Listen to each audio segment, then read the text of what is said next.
नमस्कार मित्रांनो, मी इतिहास विषय प्राध्यापक सुहास चौधरी. इतिहासाच्या आजच्या या पहिल्या तासिकेमध्ये मी आपल्या सर्व विद्यार्थ्यांचे या ठिकाणी स्वागत करतो. सर्वप्रथम आपण 11वीचा जो इतिहास या ठिकाणी दिलेला आहे त्यातील जी अनुक्रमणिका आहे तो अभ्यासक्रम आपण आजच्या तासिकेला समजून घेणार आहोत.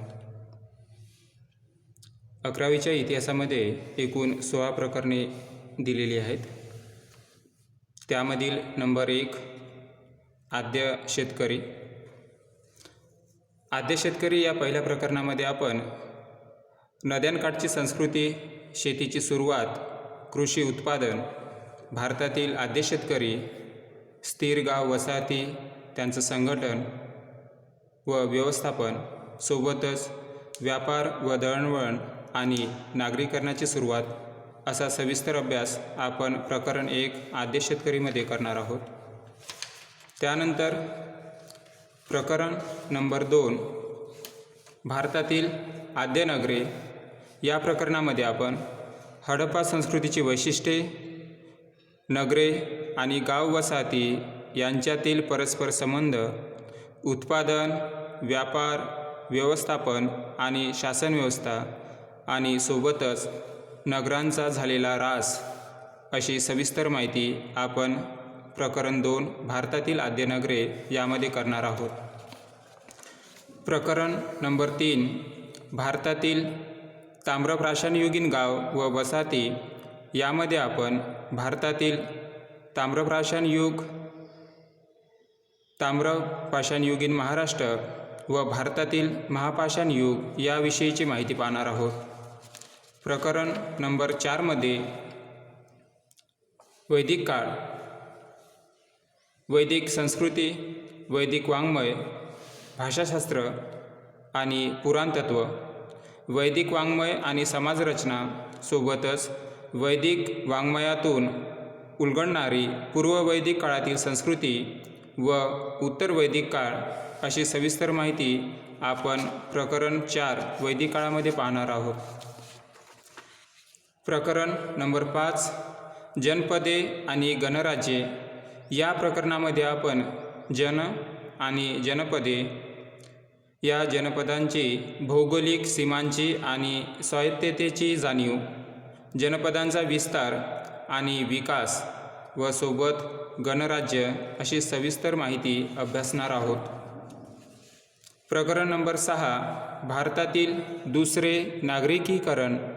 यामध्ये आपण महाजनपदांचा उदय, अश्मक, महाजनपद, दुसरे नागरिकीकरण, महाजनपदे आणि त्यांच्या काळातील नगरे, महाजनपदामधील राज्यव्यवस्था, श्रेणी व्यवस्था व सोबतच तत्त्वज्ञान आणि विविध संप्रदाय व नवीन धर्मप्रवाह असा अभ्यास आपण या ठिकाणी अभ्यासणार आहोत. प्रकरण नंबर 7 मध्ये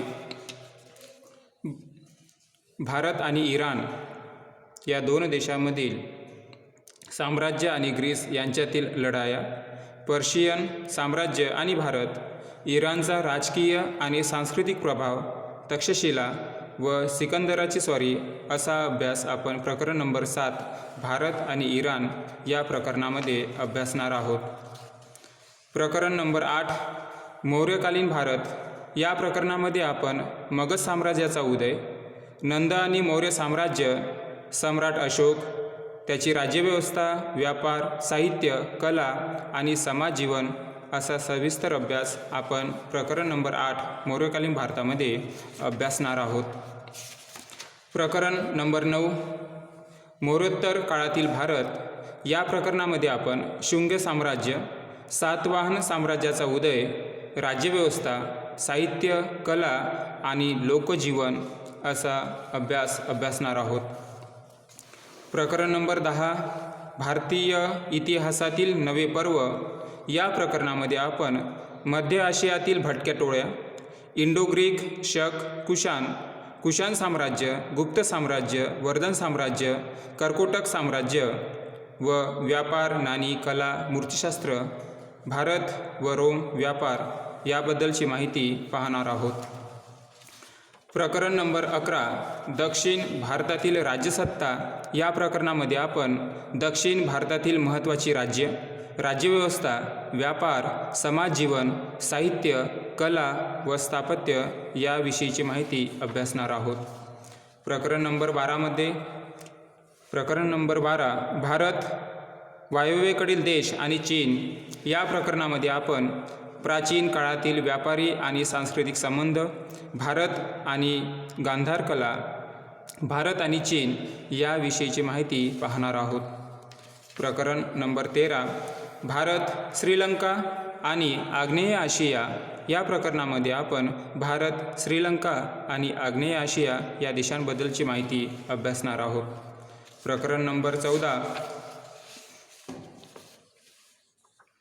दिल्लीची सुलतानशाही, विजयनगर आणि बहामनी साम्राज्य या प्रकरणामध्ये आपण भारतातील राजकीय स्थिती, अरब आणि तुर्कांचे आक्रमण, अल्लाउद्दीन खिल्जी आणि देवगिरीचे यादव, व्यापार आणि वाणिज्य, शहरीकरण, कला, स्थापत्य, साहित्य, समाजजीवन, विजयनगर साम्राज्य आणि बहामनी साम्राज्य याविषयीची माहिती प्रकरण नंबर 14 म्हणजेच दिल्लीची सुलतानशाही, विजयनगर आणि बहामनी राज्य या प्रकरणामध्ये अभ्यासणार आहोत. प्रकरण नंबर 15 मुघलकालीन भारत या प्रकरणामध्ये आपण भारतातील मुघल सत्ता, महसूल व्यवस्थेतील सुधारणा, कला, स्थापत्य, साहित्य, व्यापार, उद्योग, समाजजीवन, मुघल साम्राज्य आणि दख्खन याविषयीची माहिती प्रकरण नंबर 15 म्हणजेच मुघलकालीन भारत या प्रकरणामध्ये अभ्यासणार आहोत. आणि सर्वात शेवटचे प्रकरण म्हणजे स्वराज्य ते साम्राज्य या प्रकरणामध्ये आपण संतांची कामगिरी, स्वराज्याची स्थापना व विस्तार, मराठ्यांचा स्वातंत्र्य संग्राम, शिवकालीन राज्यव्यवस्था, शाहू महाराजांची सुटका, पेशवेकाळ, कला, स्थापत्य, साहित्य, व्यापार, उद्योग व समाजजीवन याविषयीची माहिती प्रकरण नंबर 16 म्हणजे स्वराज्य ते साम्राज्य यामध्ये अभ्यासणार आहोत. तर विद्यार्थी मित्रांनो, अशा प्रकारे जो 11वीचा इतिहास या ठिकाणी सांगितलेला आहे, तर त्यामध्ये शेतकऱ्यांपासून तर शेवटी साम्राज्यापर्यंत, स्वराज्यापर्यंत असा सविस्तर अभ्यासक्रम आपल्याला 11वीच्या इतिहासाला आपल्याला अभ्यास करायचा आहे. पुढील तासिकेला आपण प्रकरण नंबर 1ला सुरुवात करणार आहोत. धन्यवाद.